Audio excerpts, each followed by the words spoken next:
Hello, welcome all of you. So जैसा कि अपन को पता है कि अपने पॉइंट सेट टोपोलॉजी की पूरी थ्योरी पढ़ ली है। अब इसके आईआईटी जेएम के जो प्रीवियस ईयर के क्वेश्चंस हैं वो देखेंगे। तो आज का जो क्वेश्चन है वो आईआईटी जेएम 2020 में पूछा गया है। वो कनेक्टेडनेस और कॉम्पैक्ट पे बेस्ड है। तो आइए इस क्वेश्चन को अपन देखते हैं। तो क्वेश्चन में पूछा गया है, अपने को डिफाइन है कि let D equals to X Y belongs to R two such that की mod of X plus mod of Y less than equals to one and F from D to R be a non constant continuous function which of the following is true. अपने को domain D define करा गया है और F वो D से are पे कैसा है, नॉन कांस्टेंट कंटिन्यूअस फंक्शन है। तो अपने को बताना है कि इसकी जो रेंज होगी वो क्या होगा, कि range of F is unbounded, range of F is union of open intervals, range of F is close intervals, range of F is union of at least to disjoint close intervals. तो अपन यहाँ पे देखेंगे कि क्या इसकी रेंज हो सकती है। तो इसके पहले सबसे पहले अपन को एफ की खासियत क्या है कि वो नॉन कांस्टेंट और कंटिन्यूअस है। और डी कैसा है ये अपन को पता लग जाएगा तो अपन बता देंगे। यहाँ पे आपको दिख रहा होगा कि अनबाउंडेड, बाउंडेड, क्लोज इन सब का यूज हो रहा है। तो सबसे पहले अगर अपन डी को देखें तो डी कैसा है, यानी कि डी का फॉर्मेशन कैसा है। तो डी में वो सारे एक्स वाई आएंगे जो कि mod X plus mod Y less than equals to one इस कंडीशन को सेटिस्फाई करेंगे। और एफ कैसा अपना नॉन कांस्टेंट कंटिन्यूअस फंक्शन यानी कि कांस्टेंट नहीं है। तो अब जब एक्स वाई अपन आर टू से लेंगे और such that mod X plus mod Y less than equals to one है, तो अपन इसको देखें तो यहाँ से अपन को थोड़ा सा आइडिया लग रहा है कि अगर अपन यहाँ पे इक्वलिटी को अगर इक्वल माने इसको इन इक्वलिटी को, तो एक्स प्लस अपन जानते हैं कि मोड एक्स कैसा होता है, एक्स जब X greater than equal to zero minus X जब X less than equal to zero. ये क्या होती है, मोड एक्स की डेफिनेशन होती है। तो यहाँ पे अपन को दिख रहा है कि mod X plus mod Y less than equal to one है। तो अपन यहाँ पे इक्वलिटी होल्ड करें तो चार इक्वेशन बन जाएंगी। जब x नेगेटिव होगा, x पॉजिटिव होगा, y नेगेटिव होगा, y पॉजिटिव, एक बार इसको नेगेटिव ले लेंगे, इसको पॉजिटिव, इसको नेगेटिव, इसको भी नेगेटिव। सेम केस y के साथ करेंगे तो ये x plus Y equals to one, minus X minus Y equals to one, minus X plus Y equals to one और x minus Y equals to one, और ये साथ में लेस देन का भी है। तो इससे अपन इसका रीजन देखते हैं कि डी बन कैसा रहा है एक्चुअल में। तो अपना जो डी है इसको अगर अपन एक्स एक्सिस पे और वाई एक्सिस पे अगर प्लॉट करें तो अपन को पता है कि ये वाई एक्सिस एक्स एक्सिस हो गई। तो X plus Y equals to one वाली लाइन ये हो जाएगी, एक्स माइनस वाई वाली ये हो जाएगी और माइनस एक्स माइनस वाई वाली ये हो जाएगी और ये एक्स प्लस वाई। तो ये एक ऐसे अपन देख रहे हैं कि ये स्क्वायर बन रहा है क्योंकि इसकी लेंथ और इसकी लेंथ ये सब सेम आ रही है। तो ये स्क्वायर हो गया कहाँ पे, ये R2 में बन रहा है, R2 में बन रहा है ये स्क्वायर। तो अगर आप देखें तो ये जो और साथ में यहाँ पे इक्वलिटी में लेस देन का साइन भी है, लेस देन, तो यानी कि जैसे X plus Y less than one तो ये वाला रीजन आ जाएगा, ये जो फर्स्ट क्वाड्रेंट वाला आ जाएगा पूरा का पूरा। और अगर minus X plus Y less than one करेंगे तो ये सेकंड क्वाड्रेंट वाला, और एक्स माइनस वाई करेंगे तो ये थर्ड क्वाड्रेंट वाला, और इधर से करेंगे तो ये फोर्थ क्वाड्रेंट। यानी कि कहने का मतलब है कि पूरा जो रीजन एक्स वाला अंदर वाला ये इसमें शामिल है। तो ये रीजन अपन को बाउंडेड तो दिख रहा है क्योंकि सारी की सारी लाइंस कैसे हैं, इसके बीच का रीजन आ रहा है पूरा का पूरा। तो ये रीजन बाउंडेड तो हो गया। तो यहाँ से अपन बोल सकते हैं कि बाउंडेड है। डी अपना जो डोमेन है जहाँ में फंक्शन डिफाइन है वो कैसे बाउंडेड है, बाउंडेड सबसेट ऑफ R2 है। और अगर अपन देखें तो ये क्लोज भी है।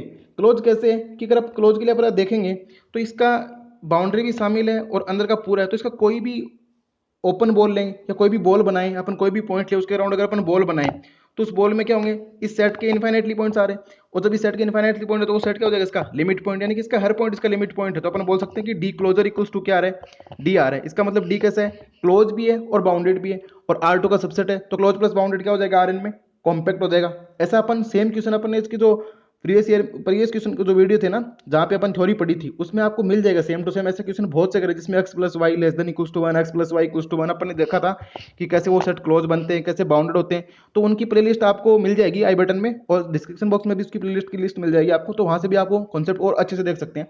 तो यहाँ से D closure equals to D आ जाएगा। तो ये क्लोज भी हो गया बाउंडेड और क्लोज प्लस बाउंडेड तो ये कॉम्पैक्ट हो गया। और अपन यहाँ देखें कि ये R2 का सबसेट है, इसमें कोई भी पॉइंट्स लें अपन, इसके कोई भी दो पॉइंट्स लें तो उनको एक अपन कंटिन्यूस पाथ से जोड़ सकते हैं। यानी कि there exist a continuous path between any two points of D, यानी कि जो डी अपना डिफाइन है इसके कोई भी दो पॉइंट्स के बीच अपन को कंटिन्यूस पाथ मिल जाएगा।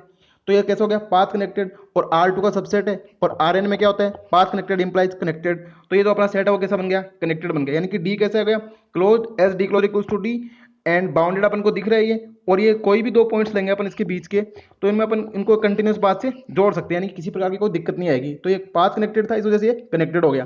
तो यानी कि जो फंक्शन अपना डिफाइन है डी पे, F from D to R, तो डी कैसा है यहाँ पे, कनेक्टेड, क्लोज, बाउंडेड, तो सब कुछ हो गया, कॉम्पैक्ट भी हो गया। अब अपन एक रिजल्ट जानते हैं कि continuous image of compact is compact and connected is connected. D यहाँ पे कॉम्पैक्ट भी हो गया एज क्लोज प्लस बाउंडेड और कनेक्टेड भी है। और continuous image of compact is compact and connected is connected होता है। तो इसका मतलब क्या होगा, रेंज ऑफ एफ आएगी क्योंकि अपने को रेंज ऑफ एफ पूछा है, एफ डी से आर पे, तो रेंज ऑफ आर का सबसेट होगा। अगर ऑन टू होगा तो इक्वल्स टू आर हो जाएगा, पर अपन बोल नहीं सकते ना कि ऑन टू है। तो यहाँ पे अपन को पता लगेगा कि रेंज ऑफ एफ वो कैसा होगा, कनेक्टेड भी होगा और कॉम्पैक्ट भी सबसेट ऑफ आर होगा, ठीक है। और अपन ये जानते हैं कि connected subset of real line R हमेशा इंटरवल होते हैं, यानी कि जो रियल लाइन आर होती है उसके जितने भी कनेक्टेड सबसेट होंगे ना वो हमेशा इंटरवल होंगे। हो सकता है वो क्लोज भी हो सकते हैं, ओपन भी हो सकते हैं, पर वो हमेशा इंटरवल बनेगा। अब और सिंगलटन होते हैं, वो भी इसके क्या होते हैं, कनेक्टेड सेट बोल सकते हैं अपन सिंगलटन को भी। तो यहाँ से अपन देखें कि इसके कोई भी जो सबसेट होगा रियल लाइन आर का वो कैसा होगा, इंटरवल टाइप का होगा। अब यहाँ से पता लग गया कि अपन को इंटरवल होगा, और अपन यहाँ से बोल रहे हैं कि वो कनेक्टेड भी होगा और कॉम्पैक्ट भी होगा। तो अब अपन ऑप्शंस की बात करते हैं। तो पहला ऑप्शन बोलते हैं कि range of F is unbounded. तो अनबाउंडेड तो नहीं होगा, क्योंकि वो कैसे होगी, कॉम्पैक्ट हो जाएगी। तो कॉम्पैक्ट क्या होता है, क्लोज प्लस बाउंडेड, तो बाउंडेड हो जाएगा। तो पहला तो रॉन्ग हो गया। दूसरा बोलता है यूनियन ऑफ ओपन इंटरवल्स। अब अपन को पता है कि ओपन इंटरवल्स कैसे सेट होते हैं, आर के ओपन होते हैं, और union of open set is open. भले काउंटेबल करो या फाइनाइट करो, कितने भी करो, union of count open set is हमेशा क्या आएगा, ओपन आएगा। पर अपन यहाँ पे क्या बोल रहे हैं, वो तो कॉम्पैक्ट है, यानी कि क्लोज और बाउंडेड दोनों है, तो ओपन भी नहीं होगा नहीं क्लोज होगा। अब बात करते हैं अपन फोर्थ ऑप्शन की, एक बार थर्ड को छोड़ देते हैं। फोर्थ बोलता है कि at least to disjoint close interval, यानी कि जो रेंज ऑफ एफ आएगी वो union of at least to close और डिसजॉइंट इंटरवल होगा। अब यहाँ पे थोड़ा सा सोचना पड़ेगा कि जैसे मान लेते कोई दो डिसजॉइंट इंटरवल है, A comma B union C comma D है, तो ये भी क्या है, क्लोज है, और ये भी क्या क्लोज है, तो ये भी कॉम्पैक्ट है, ये भी कॉम्पैक्ट है, ये खुद कनेक्टेड है, ये कनेक्टेड है, पर ये पूरा सेट तो कनेक्टेड नहीं है ना, क्योंकि इसके बीच का रीजन आएगा ही नहीं। अपन यहाँ से यहाँ पे कोई जा नहीं सकते किसी पाथ से जो कि कंटिन्यूस हो जाए। तो इसका मतलब क्या हो गया कि ये कनेक्टेड नहीं है, जबकि अपनी रेंज ऑफ एफ कैसी आ रही है, कनेक्टेड आ रहे हैं, बाउंडेड आ रहे हैं, क्लोज आ रहे हैं, तो कॉम्पैक्ट है। तो क्लोज कॉम्पैक्ट बाउंडेड तो इसमें हो जाएगा, पर वहाँ पे कनेक्टेड नहीं रहेगा, तो इसका मतलब ये भी नहीं हो सकता। तो बचा कौन सा, थर्ड, कि एफ इज क्लोज इंटरवल। अब आप देखेंगे कि क्लोज इंटरवल जो रियल लाइन आर के होता है, जैसे क्लोज है तो ये क्लोज है, और इंटरवल है तो ए कोमा बी टाइप का होगा, तो ये बाउंडेड भी हो जाएगा, क्लोज भी हो गया, बाउंडेड हो गया, तो ये कॉम्पैक्ट बन गया। और कनेक्टेड तो अपन को पता है, क्योंकि सबसेट ऑफ आर क्या होते हैं, कनेक्टेड होते हैं। रियल लाइन आर के जो सबसेट होते हैं वो कैसे, जो सॉरी इंटरवल होता है रियल लाइन आर का, वो कैसा होता है, कनेक्टेड होता है। और अपन ऐसे भी जानते हैं कि connected subset of real line R कैसे होते हैं, इंटरवल। तो ये जो इंटरवल होगा क्लोज होगा, तो वो कनेक्टेड भी हो जाएगा, कॉम्पैक्ट भी हो जाएगा, तो यानी कि थर्ड इसका आंसर हो जाएगा। तो यहाँ पे कौन सा ऑप्शन इसका करेक्ट हो जाएगा फिर, then range of F is close interval. तो यहाँ पे अपन देखा कि कनेक्टेड और कॉम्पैक्ट दोनों सेट का यूज करते हुए अपन इसका आंसर दे दिया। तो इसी प्रकार से अपन 2019 के भी जो पॉइंट्स है टोपोलॉजी क्वेश्चन है वो देखेंगे।